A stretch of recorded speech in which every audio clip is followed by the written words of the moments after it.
Salut tout le monde, bienvenue sur Actu MMA. Alors ce week-end, il y a eu un tweet de John Jones qui a annoncé qu'il pourrait possiblement partir en retraite après son combat contre Miocic. On parle de tout ça avec Anthony, c'est parti.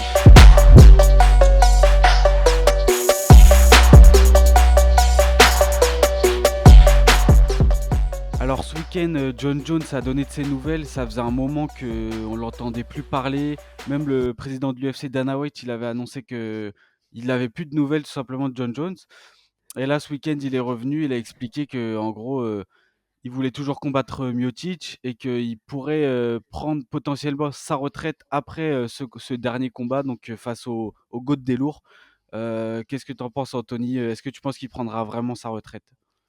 Bah, je t'avoue, quand ce week-end, bien évidemment, on ouvre, on regarde Twitter après l'événement et on voit un tweet de John Jones où clairement c'est le premier tweet qu'on voit parce que ça a tellement fait parler. Et tiens, et si je prenais ma retraite dans mon jardin à New York, au Madison Square Garden contre Miocic, on fait attends, comment ça? Parce que je me rappelle bien au moment où il avait annoncé, où l'UFC avait annoncé son combat contre Cyril Gane, on a fait l'article, on a écrit, bien sûr, John Jones a signé pour 8 combats. Ouais. Là, le compte n'est pas bon du tout. Donc, c'est vrai que ça amène à se poser pas mal de questions. Pourquoi un revirement de situation? C'est vrai que pour la gloire, finir contre Miocic, comme tu l'as dit, le GOAT des lourds, c'est beau, surtout s'il le bat pour garder la ceinture des poids lourds. Mais ça amène pas mal de questions à comment on peut passer d'un contrat à 8 combats à bah tiens, je vais juste faire 2 combats et je vais faire ma retraite tranquille. Donc, stupéfait sur le moment. Et après, faut plus réfléchir à lui, pourquoi il prendrait sa retraite et bah, pourquoi arrêter en fait. Bah, je pense déjà que le contrat de 8 combats, en vrai, enfin moi quand je l'ai vu, perso, j'ai pensé qu'il allait jamais réaliser encore 8 combats. Ça me paraît quand même très ambitieux. Il a, je sais plus, 35 ans, je crois. Il a une grosse carrière devant lui, il a commencé jeune et cetera, donc 8 combats, c'est trop ambitieux et je pense tout simplement qu'en fait l'UFC, ils ont fait un contrat de 8 combats pour garder John Jones avec eux. En fait, comme ça, même s'il arrête, il prend sa retraite, il peut pas aller au Bellator, au PFL, chez la concurrence, donc je pense que c'est juste une question, de ça, en fait.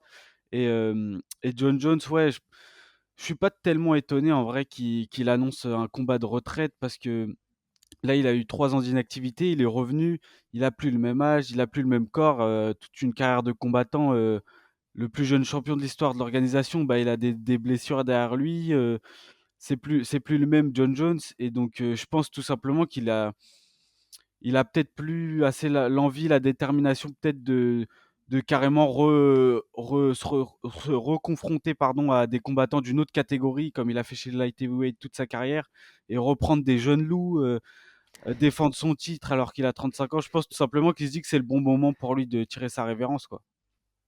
Bah, je suis d'accord avec toi. C'est vrai que il a commencé très, très jeune dès que comme on a pu le dire sur le documentaire où, il a eu un enfant très tôt et donc forcément il a dû, combattre, parce qu'il aimait ça tout simplement. Mais, il a dû gagner, sa vie très, très rapidement pour subvenir aux besoins de sa famille et on peut se poser la question de sa santé. Qu'est-ce que ça fait de faire, un cutting, encore et encore et encore de 20 ans jusqu'à 35 ans, même s'il a eu 3 ans d'inactivité? On sait que déjà niveau santé, Jones, il a pas été, comment je pourrais dire ça? Il a pas été très sympa avec son corps tout au long de sa vie, avec, ses problèmes, au dopage et ses problèmes, liés surtout à l'alcool. C'est Il y a les drogues aussi, donc c'est vrai qu'il a pas mis son corps dans de très, très bonnes conditions, toute sa vie et on a pu le voir aussi dans le combat contre Cyril Gane, son pied, Mmh. il était blessé. Est-ce que c'est vraiment cette blessure qui l'empêchera pour le restant de sa carrière? Je sais pas, mais en tout cas, il doit traîner énormément, énormément, énormément de blessures et c'est vrai que peut-être signer 8 contrats, bah, lui, en tout cas, déjà, ça lui assurait énormément d'argent. Puis on l'a vu, le salaire qu'il touche, contre Cyril Gane quand il prend 7 millions. Bon, allez, un deuxième, voire un troisième combat et puis après, il peut prendre sa retraite tranquille. Surtout que c'est John Jones, enfin, c'est une image. Maintenant, c'est pas comme McGregor, mais c'est une image du MMA. c'est quelqu'un et il pourra facilement avoir d'autres sponsors tout le restant de sa carrière. Mais c'est vrai que tu mets un point sur la question de sa santé. Mmh. Et puis même, il y a aussi le fait que c'est John Jones quand même. Il est, invaincu même s'il a une défaite, mais si c'est une disqualification, tout le monde sait qui gagnait le combat. Hem, Peut-être que lui-même, il veut pas risquer d'entacher son héritage en vrai, en prenant des risques contre, je sais pas, un Thomas Spinal, un mec hyper complet, un vrai poids lourd. Là, on l'a vu face à Cyril Gane, mais il a, capitalisé sur les défauts de Cyril Gane, en fait, tout simplement. Mais face à un mec hyper complet, un vrai poids lourd, peut-être qu'il serait pas aussi confiant. En striking, bon, on a vu très peu, face à Cyril Gane, on a eu que 2 minutes. Mais on l'a vu, assez quand même assez pâteau, assez lent. Bon après, ça reste John Jones, donc il a fait quand même une performance incroyable, quand il esquive, le bras arrière de Cyril qui l'emmène au sol. Il le soumet, c'est déjà incroyable comme perf, mais on n'en a pas vu tant que ça et peut-être que lui, tout simplement, il a plus assez faim pour s'attaquer au top de la division des heavyweights, redéfendre son titre et cetera et qu'il se dit: «En vrai là, je suis invaincu. Si je bats Miocic, je pourrais dire que j'ai battu le roi des lourds» et cetera, tu vois? Et comme ça, il prend sa retraite, avec un bilan, presque parfait, quoi. Je pense que c'est ça sa vision, en fait, de c'est pour ça qu'il veut prendre sa retraite maintenant, je pense. Et bah oui, parce que ça serait le départ entre guillemets «parfait». Ça serait le départ parfait parce que bien, comme tu l'as dit, sa défaite, c'est une victoire. Je comprends pas dans quel monde l'arbitre n'arrête pas le combat quand il se fait asséner de coups au sol. Mais derrière, il y aura quand même toujours ce petit quelque chose de je suis arrivé en poids lourd, j'ai battu Cyril Gane, il était numéro un. J'ai battu Miocic, qui est considéré comme le GOAT des lourds. Mais il y aura toujours cette ombre de. Il n'a pas réellement battu le vrai champion qui était Francis Ngannou. Ça, bon, problème de l'UFC. Mais il y a aussi cette histoire. Je ne sais pas si John Jones a peur, mais c'est vrai que derrière, comme tu l'as dit, Thomas Spinal, Pavlovich, Blades, ce sont vraiment des mecs qui maintenant ont énormément d'expérience en MMA. C'est plus le même MMA qu'avant quand John Jones dominait complètement la catégorie des lourds légers. Là, il va tomber sur des mecs qui, eux, sont de réels poids lourds. Eux maîtrisent réellement la lutte. Blades, il a le niveau national. Aspinal, c'est pareil. Donc, est-ce que, comme tu l'as dit, est-ce qu'il a vraiment envie de se dire je vais affronter ces jeunes mecs, il me reste allez, 7 combats, je fais mes 7 combats? Pas du tout. Lui, il a juste envie de écoutez les gars, je bats Miocic, je fais encore mon bruit de chèvre après le combat, je retire mes gants, je les mets avec la ceinture et je pars comme un roi. Comme tu l'as dit, il a 35 ans. Miocic est encore plus vieux, mais on se souviendra toujours de John Jones, si bien sûr il arrête contre Miocic, il a battu tout le monde en lourd léger, il a battu tout le monde en lourd parce que ça sera considéré comme tout le monde. Il a battu le numéro un et le numéro 2 qui est le GOAT des lourds. Donc, en fait, il mettra juste écoutez les mecs, je suis le GOAT du MMA, c'est tout. Il y aura vraiment aucun débat là-dessus après. Bah, c'est ça, en fait. Lui, actuellement, à ce stade de sa carrière, je pense qu'il pense seulement à l'héritage. Je pense qu'il a plus de réelle motivation, tu vois? Il a déjà tout prouvé dans la cage, il a tout fait, il a combattu tout le monde, il a battu des générations de combattants. Donc je pense que là, il se dit juste, tu vois? Je veux les accomplissements. Le dernier truc, c'est de battre Miocic et après, après j'arrête, tu vois? Et en vrai, je trouve que ce serait un bon choix de carrière, de sa part, en vrai, vu que ce serait vraiment beau et comme tu dis, en vrai, il y aurait plus tellement le débat du GOAT et cetera. Il aurait un peu plié le débat quand même, mine de rien, tu vois? Et hem et ouais, au niveau de son corps, en vrai, il a 35 ans.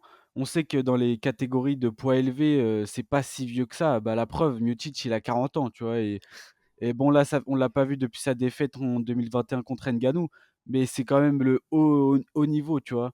Donc je pense que John Jones, c'est pas réellement l'âge, c'est plus le fait que sa carrière, elle a quand même été longue. Il a commencé tôt, comme on l'a dit. Il a eu plusieurs guerres, dans l'octogone quand même.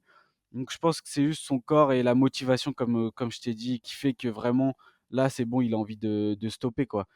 Et donc, à la base, le combat devait avoir lieu en juillet, pendant l'International Fight Week. Finalement, John Jones, il était, absent pendant quelques semaines. D'ailleurs, on se demande pourquoi en vrai, il y a pas eu réellement d'explication. Je pense que juste il voulait faire une pause médiatique, tu vois? Je sais pas trop. Mais en tout cas, du coup, apparemment l'UFC planifierait le combat pour, novembre au Madison Square Garden. Donc,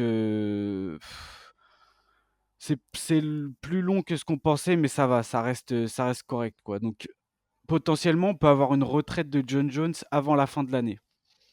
Bah, ça serait une très belle année pour le MMA. Déjà qu'elle a très bien commencé avec tous les événements qu'on a eu UFC. Elle a commencé avec John Jones et elle pourrait clairement se terminer avec John Jones. Et si, de toute façon, là, on va être un peu spéculatif et on va partir sur un prono. Pour moi, John Jones, il prend Miocic, il gagne, il enlève ses gants, la ceinture au sol, le GOAT s'en va. C'est vraiment comme ça que je vois la fin de carrière de John Jones et il aura la plus belle fin de carrière des sports de combat. C'est ça, bah, en vrai, je pense que tout le monde, y compris John Jones, a cette vision, tu vois? Genre on limite, j'ai l'impression qu'il y a pas mal de gens en plus qui enterrent déjà Miocic, mais il faut quand même faire attention, on parle de Miocic, tu vois? Donc le combat n'est pas plié, mais c'est vrai que je pense que John Jones part, plutôt favori aux yeux de pas mal de personnes et ouais, en tout cas, c'est sûr que c'est l'histoire qui voit, quoi. C'est ce qu'il voit. Mais voilà, je pense qu'on a fait à peu près le tour sur la question, dis-moi si tu des trucs à rajouter ou quoi? Bah, à part que si c'est ça, c'est comme ça qu'il voit la fin de sa carrière, si c'est comme ça qu'elle se passe, pour moi, il aura eu la meilleure carrière possible dans un sport de combat. Je commence très jeune, j'arrache tout le monde, je suis champion très jeune, je garde mon titre. Puis je reviens, une autre catégorie, encore une fois champion. Les gars, je suis le meilleur, point final. Ouais, je suis totalement d'accord. Puis il aura fait vraiment tous les styles d'adversaires, tous les styles de finish, enfin, incroyable. Mais voilà, bon, bah, les gars, je pense qu'on a fait le tour. Je pense qu'on aura des réponses d'ici peu, notamment pour le combat et peut-être John Jones, en dira plus. N'hésitez pas à liker, commenter, partager et activer la cloche. Dites-nous ce que vous pensez de la potentielle retraite de John Jones en commentaire et puis nous, on se dit, à bientôt pour un prochain podcast. Ciao.